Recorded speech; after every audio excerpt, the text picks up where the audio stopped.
Oke, selamat siang. Ini saya menunjukkan beberapa model untuk organisasi proyek. Kita kemarin yang ngomong mengenai organization breakdown structure ya. Tapi sebelum masuk ke sana, ini pandangan umum untuk organisasi umum untuk menangani proyek. Tapi nanti kita mulai sebetulnya dari WBS untuk menjadi OBS gitu ya. Dari WBS menjadi OBS, tapi ini umumnya aja. Jadi organisasi manajemen proyek itu ada yang menggunakan organisasi fungsional. Organisasi fungsional itu seperti organisasinya ITS misalnya. Ini organisasi fungsional. Jadi kalau layout misalnya, kamu mungkin pernah belajar manajemen operasi, layout itu ada layout yang proses layout gitu. Proses layout itu mesin yang sejenis dikumpulkan jadi satu, itu proses layout. Mesin yang sejenis dikumpulkan jadi satu. Tapi proses layout itu sebetulnya efisien kan, produk layout. Jadi mesin-mesin ditotop berdasarkan urutan proses produksi, misalnya gitu. Nah, organisasi project juga gitu. Organisasi fungsional ini seperti proses layout, gitu ya, seperti proses layout. Jadi orang itu disusun berdasarkan fungsinya masing-masing, gitu ya. Ini contohnya aja sebuah organisasi fungsional itu ini ada presidennya, ada direkturnya misalnya gitu ya. Tapi presiden ini sebenarnya di atas direktur ya. Tapi seringkali ini disebut direktur, di sini mungkin manajer-manajer atau kalau ini direktur juga bisa vice director gitu ya. Nah, dia ada dua bagian untuk support mereka, sumber daya manusia sama keuangan dan administrasi gitu. Tapi biasanya ya bisa sumber daya manusia ini keluar sendiri, keuangan sendiri, administrasi sendiri, bisa juga gitu. Jadi kalau ini yang paling praktis sumber daya manusia sendiri, ini yang mencari orang, mengembangkan orang di sini, terus ini keuangan dan administrasi yang ngurusi semua keuangan dan administrasi. Di bawahnya ada vice president pemasaran, engineering, manufaktur, sama procurement. Ini procurement ya, pengadaan atau proyek apa aja sebetulnya bisa dijadikan fungsionalnya seperti ini. Pabrik lah, karena ada pemasarannya. Mungkin kalau proyek kita nggak butuh pemasaran, tapi EPC itu ada ya, engineering, procurement, sama construction gitu ya. EPC, proyek itu kan selalu ada engineering, procurement, construction. Nah, kalau di sini construction-nya jadi manufaktur gitu ya. Engineering ini yang merancang semua gambar. Rancangan ini mestinya targetnya adalah performance. Rancangan ini targetnya performance.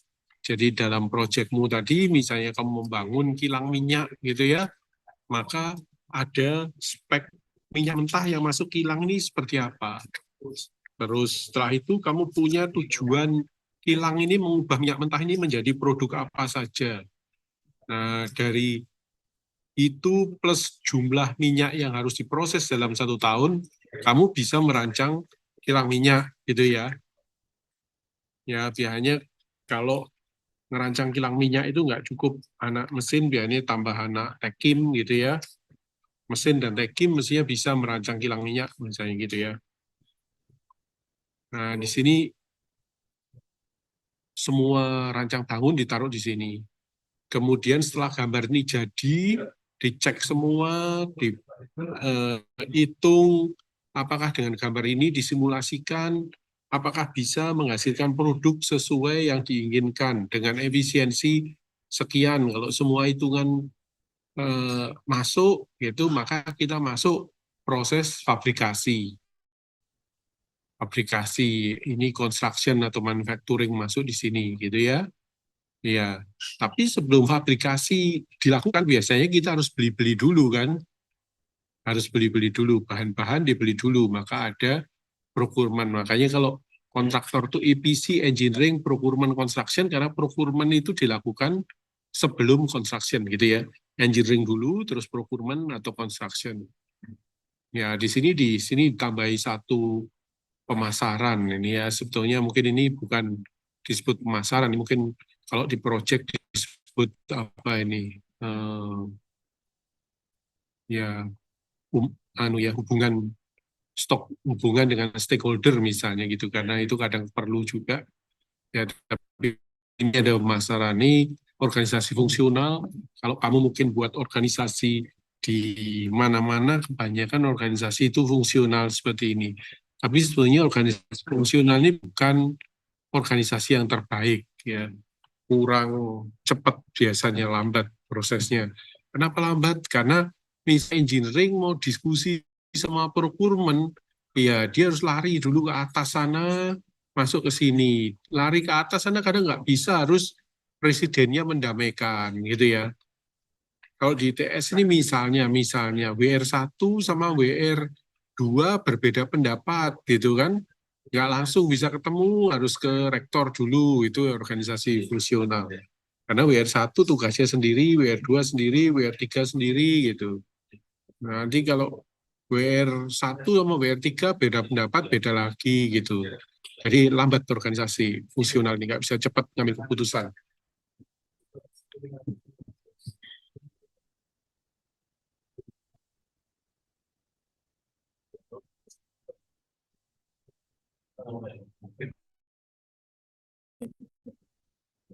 Nah, tapi kalau tadi saya bilang ini ada keuntungan dan kerugian. Tadi saya bilang integrasi lemah, lambat ya. Itu organisasi fungsional kurang rasa miliki gitu ya. Nah, keuntungannya itu sebetulnya organisasi ini bisa jalan di segala hal gitu ya. Nggak perlu ngerubah-ngerubah. Bayangkan aja kalau bengkel itu, organisasi fungsional ini kan setara dengan proses layout. Ya, proses layout itu bisa ngerjakan produk apa saja gitu ya. Tapi ya lambat. Bisa ngerjakan produk apa saja tapi lambat. Kalau produk layout itu dia ngerjakan produk tertentu cepat, tapi kalau ganti produk harus diubah lagi layoutnya gitu ya. Karena jadi nggak cocok dengan organisasi yang lain. Nah ini kelebihan dan kekurangannya. Terus kita masuk ke mengatur proyek dengan tim khusus. Ini biasanya memang dia lebih sederhana, organisasinya lebih cepat, lebih kompak. Ya, terus integrasi lintas fungsional. Ya, eh, kelemahannya ini kalau dibilang mahal sebetulnya ya enggak, tapi organisasi ini dibentuk saat proyek ada dan setelah proyek selesai organisasinya dihilangkan gitu ya. Sehingga kecepatan ini bisa juga menimbulkan perselisihan. Walaupun yang fungsional ya ada perselisihannya. Ya ini ya, tapi sebetulnya ya tetap lebih baik yang tim khusus ya. Ini contoh organisasi yang tim khusus. Jadi ini tadi yang fungsional, ini tadi yang fungsional ditunjuk seorang manajer project untuk punya sebuah tim project sendiri.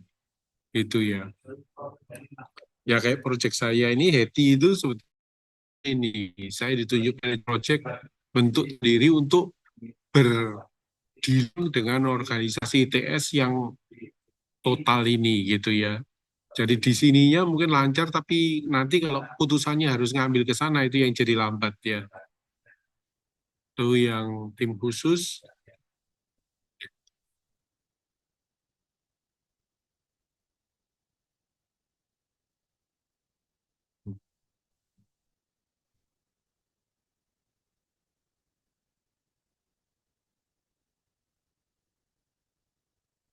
Jadi selain yang fungsional ini ada project manager yang menangani project-project ini. Gitu. Nah, project alpha mau project beta bisa beda ya. Bisa beda. strukturnya bisa beda tergantung kebutuhan proyeknya. Itu yang tim khusus. Kemudian yang berikutnya, ini yang matriks. Jadi matriks ini, di sini ada manajer project, tapi orang-orangnya itu ngambil orang-orang fungsional. Jadi orang-orangnya ini ngambil orang-orang fungsional, dia masuk ke project ABC. Nah, kalau ini problemnya, si orang yang di sini itu punya dua bos, bos ini dan bos itu gitu ya. Sehingga fokusnya sering sering beda gitu. Nah, ini tergantung kekuatan insentifnya. Insentifnya kuat mana yang ini dan yang itu gitu ya. Kalau insentifnya kuat yang ini, maka dia lebih banyak ngerjakan kerjaan yang ini. Kalau insentifnya kuat yang itu, dia ngerjakan kerjaannya yang itu gitu. Ya, itu tiga organisasi proyek yang umumnya dipilih gitu ya.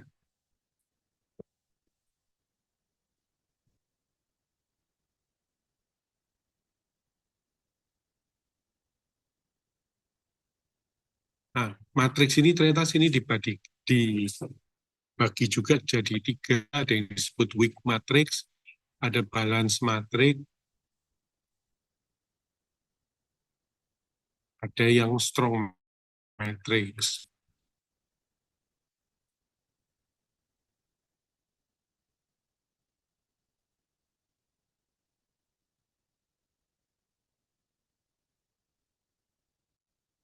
Jadi kalau yang weak matrix ini manajer fungsionalnya lebih besar perannya. Ya, balance dua-duanya sama, strong matrix manajer projectnya yang lebih besar perannya. Tadi yang saya bilang lebih besar insentifnya mana, itu tadi ya sebetulnya ya.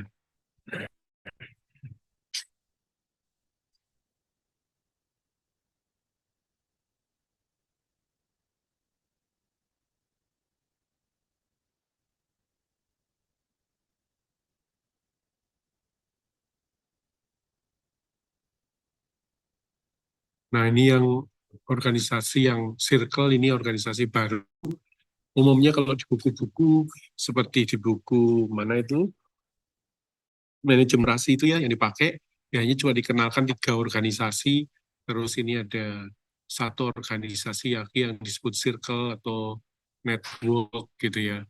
Modelnya seperti ini, jadi sebuah produk dikeroyok rame-rame. Tapi ini pun juga punya kelemahan. Ya, jadi ini semua sebetulnya ya tergantung dengan keahlian pemimpin proyeknya. Jadi pertimbangan-pertimbangan yang perlu diambil dan seterusnya. Nah, itu kalau sebuah proyek bergabung dengan sebuah sistem yang ada. Jadi kayak misalnya proyek HETI ini di ITS, itu kan bergabung dengan sistem ITS yang ada. Tapi beda dengan kalau kamu misalnya kemarin saya suruh buat proyek renovasi ruang komputer gitu ya. Itu kamu tergantung sama sistem yang ada, enggak juga, karena kamu sebagai kontraktor, kan logikanya kan kamu sebagai kontraktor. Iya, mungkin kamu mikirnya gitu. Jadi bagaimana kamu menghandle tim itu supaya pekerjaan selesai tepat waktu. Tapi coba sekarang kamu balik, sekarang dibalik ya, kamu berpikir bahwa proyek renovasi ruang komputer itu bagian dari teknik mesin gitu ya. Gimana teknik mesin itu sudah ada organisasinya. Nah, terus siapa yang dari organisasi itu yang diberi tanggung jawab mengelola renovasi ruang komputer, gitu ya. Bisa bayangkan ya, bedanya dua kondisi itu.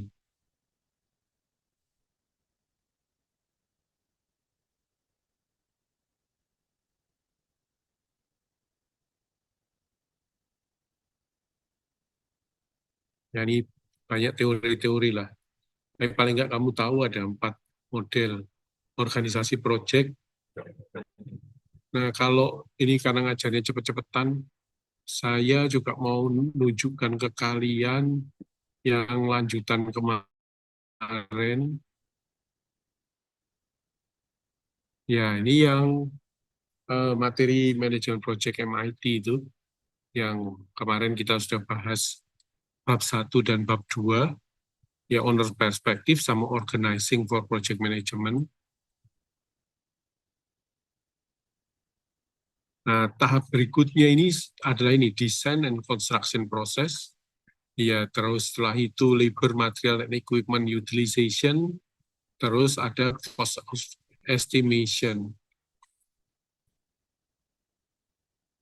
Ya, ya ini kalau dalam proses. Lalu nggak kelihatan ini ya. Belum aktif. Oke, saya balik lagi.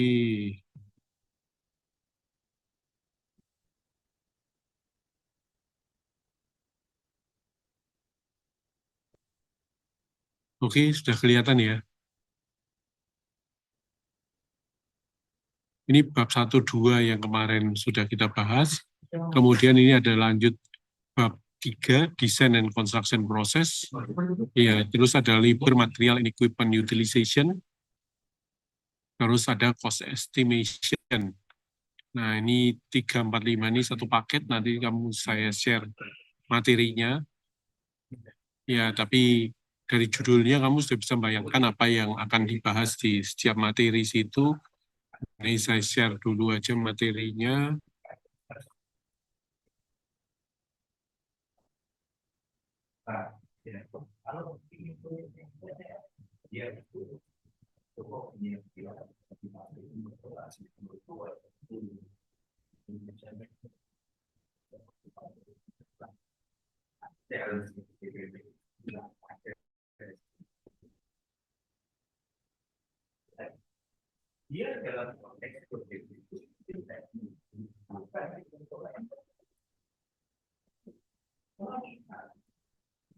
Kalau dia proyeknya TS, kan sebagai teknis itu emosi bisa ya. Tapi sebagai pengelola nanti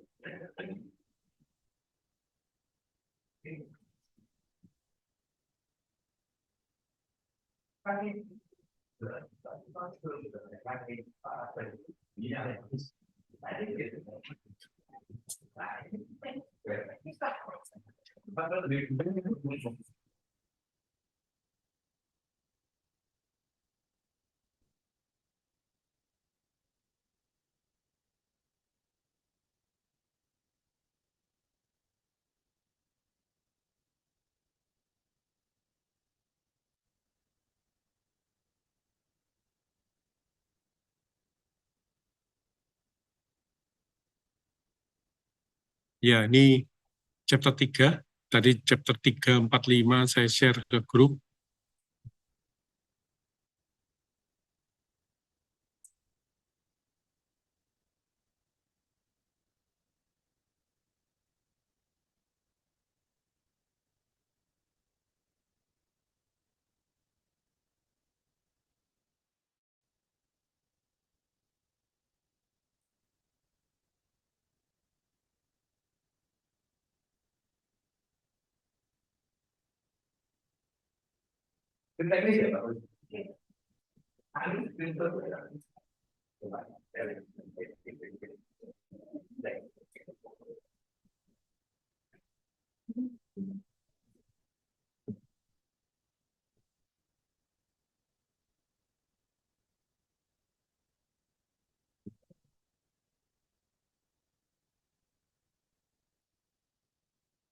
Tim pengelolaannya oke nih Pak Stevi. Bukan mereka, iya.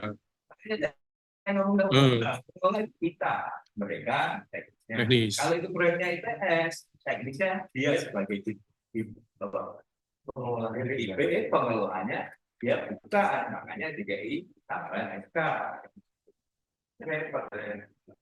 Iya. Iya, tim teknis itu aja sebetulnya dia nggak punya wewenang. Di waktu rapat kemarin kan juga sebetulnya dia nggak punya wewenang. Wewenangnya tetap di PPK loh. Dia Gimana mana menang apa? bukan Kan kayak kemarin tuh. Pak. Iya, tapi kan PMSC-nya kemarin itu kayak Pak Andi ngomongnya tim teknis harus approve loh. Enggak, yang approve itu kita. Nah, Heeh. kalau dia sebagai lebih apa? Tim Pak Raffles apa? Spin. Nah, sebagai spin, beda mana? Lalu sebagai tim teknis beda mana? Iya. Heeh.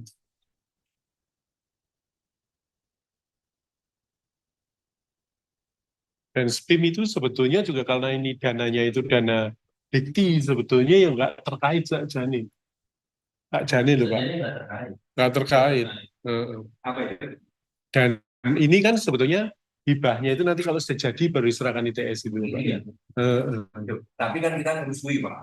Iya, Nah, iya. maksud saya itu merusuinya itu ya seperti Iya, mereka. iya, enggak kalau itu setuju kalau itu. Ya, Tapi bukan kalau di kota. bukan. Kalau dari kita di BPP itu dulu itu BPP itu sering dibuka. Hmm, Nah, sekarang kita enggak. protes, Yo, ini kurang-kurang. ngurangi apa? Kita harus bukan sebagai tim teknis, dibayar sebagai tim pengelola. Oh, Itu karena nggak segitu dari tinggal TPP-nya. kalau tim pengelola lu cilik dah. Lu iya loh. Oh, lu cilik malah. Oh,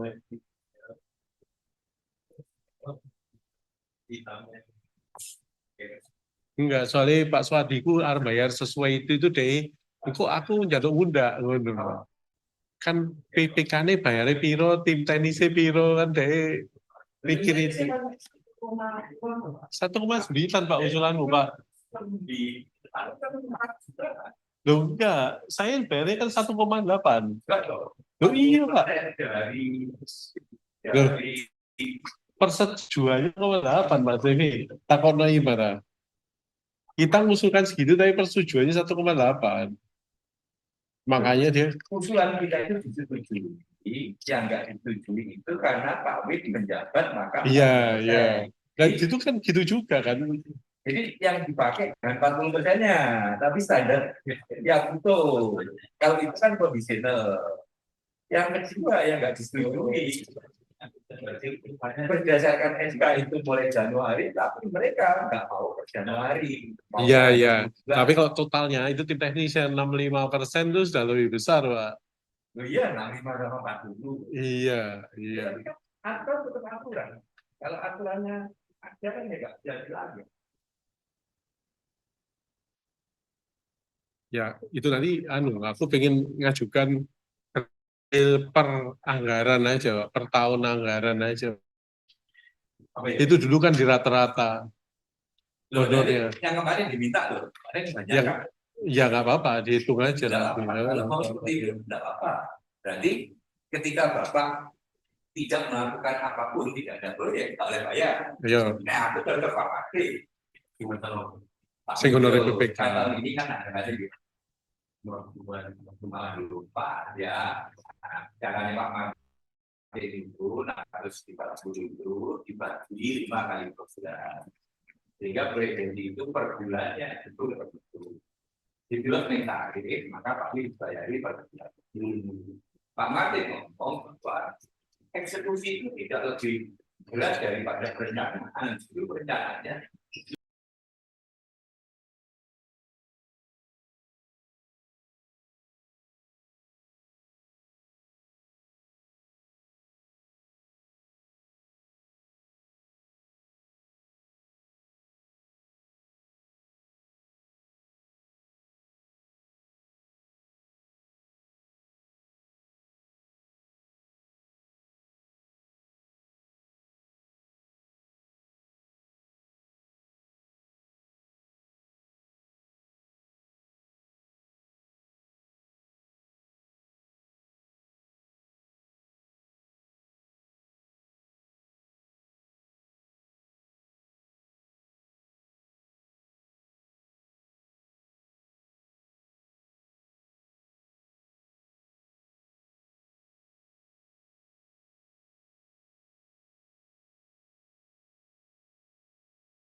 Ada yang enggak. Oke, sorry loh. Tadi macet, ada urusan lain. Oke, ini yang bab 3-nya.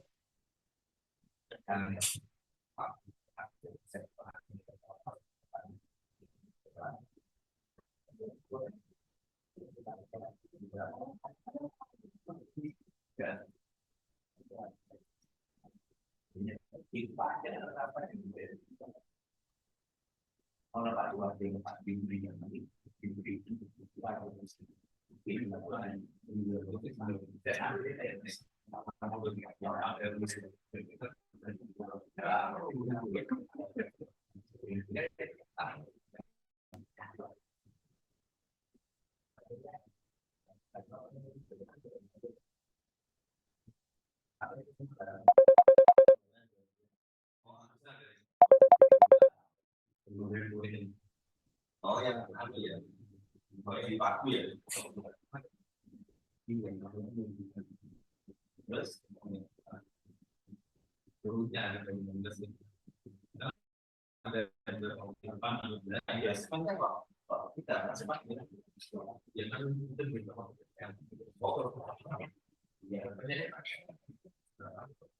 Ya, sudah saya pikirannya kemana-mana ini.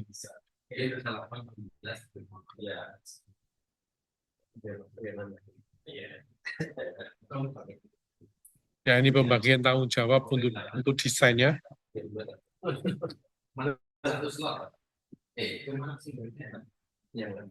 Ini case study, nanti dilihat aja.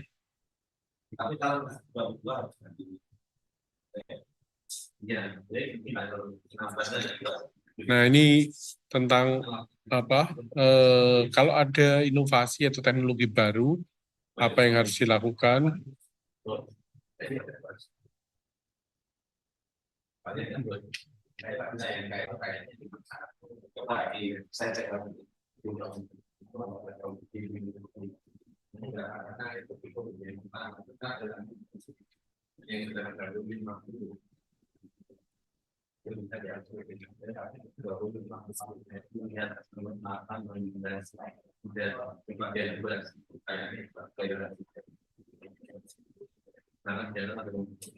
Atau saya mikir gini ya, sebentar, saya stop share dulu.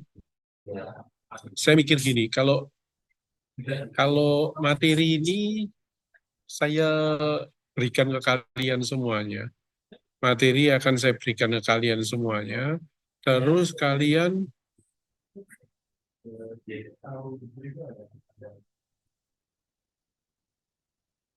saya suruh buat summary.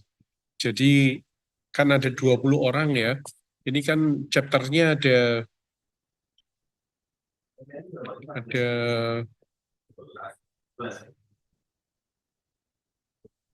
14 chapter. Jadi mau saya gini, satu orang itu ngerjakan dua. Satu orang ngerjakan dua, misalnya orang pertama ngerjakan nomor 1, 2. Orang kedua ngerjakan 2, 3. Orang ketiga ngerjakan 3, 4. Orang keempat ini secara absen ya, gitu. Terus lanjut nanti yang terakhir balik ke atas lagi, balik lagi gitu. Jadi nanti ada bab yang satu bab dikerjakan beberapa orang gitu ya. Bayangan saya gitu. Jadi kalau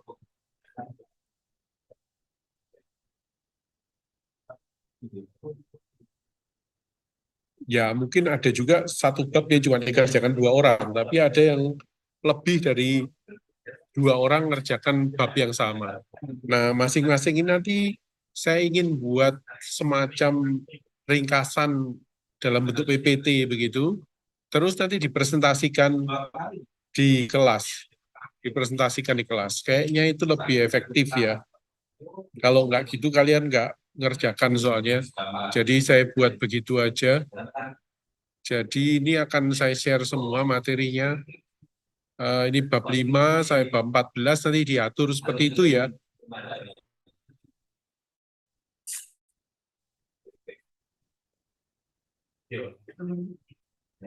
Oke, terus Jadi yang kami terus.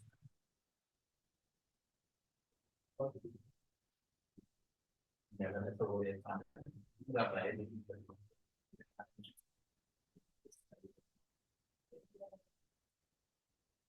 Terus soal organization breakdown structure, kamu bisa search juga di YouTube dan di Google lainnya yang lebih bagus. Kemarin saya suruh masukkan ini ya, organisasi dalam catatan di anmu kemarin yang renovasi kelas, masukkan gimana kamu revisi mungkin, atau kamu buatkan rencana gimana ngerjakannya itu supaya organisasinya mudah gitu ya. Proyek yang kecil dulu aja, atau buat sendiri lah, buat sendiri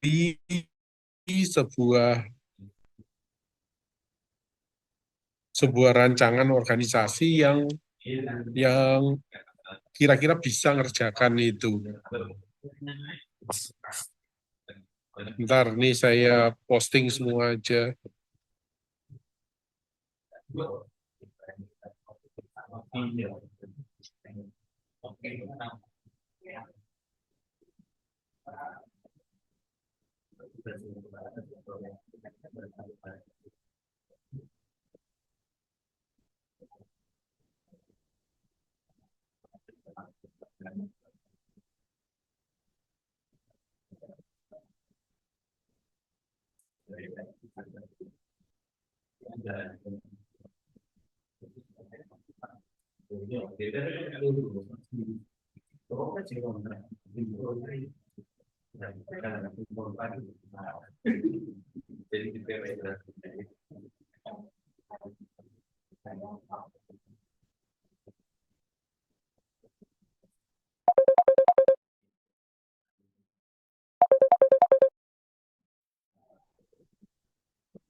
Ini apa nih? Ya, kalau ada sih.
Ya, itu semua materi sudah saya kirimkan ya.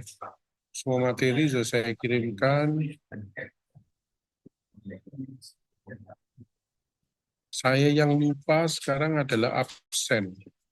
Sebentar, absennya belum saya aktifkan.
Ya, ini nomornya 164815.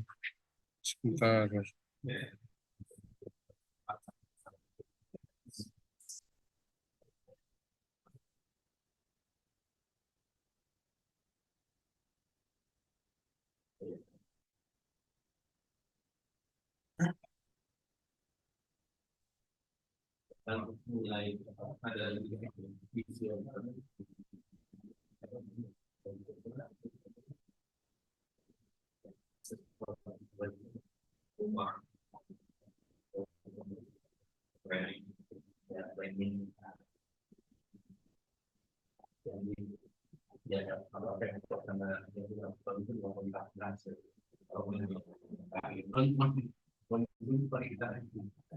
Oke, maaf ini saya mau ada urusan lain lagi. Jadi kuliah hari ini saya akhiri sampai di sini. Saya berharap kalian bisa belajar sendiri dari tugas-tugas tadi, dari materi yang saya share tadi. Tolong, ini ketua kelasnya, saya lupa lagi. Ini ketua kelasnya siapa ini? Halo? Ya saya Pak. Oh, Pak Mas Prayogo ya. Mas Prayogo dibagi ya tugasnya ya. Urut aja absen yang nomor 1 ngerjakan bab 1, 2, nomor 2 ngerjakan bab 2, 3, nomor 3, 3, 4, dan seterusnya. Tapi setelah nomor 14, nomor 14 kan ngerjakan 14, 1 gitu ya. 15 ngerjakan 1, 2 lagi. Ya, 15 kerjakan 1, 2 lagi, 16, 2, 3, dan seterusnya. Atau bisa juga dibagi gini, yang sisanya itu dibagi ngerjakan bab sampai 14, 2, 2, 2, sampai 14, 2, 2, 2. Ada 20 orang, berarti ada 6 orang, 6 orang, 1, 2, 3, 4, 5, 6,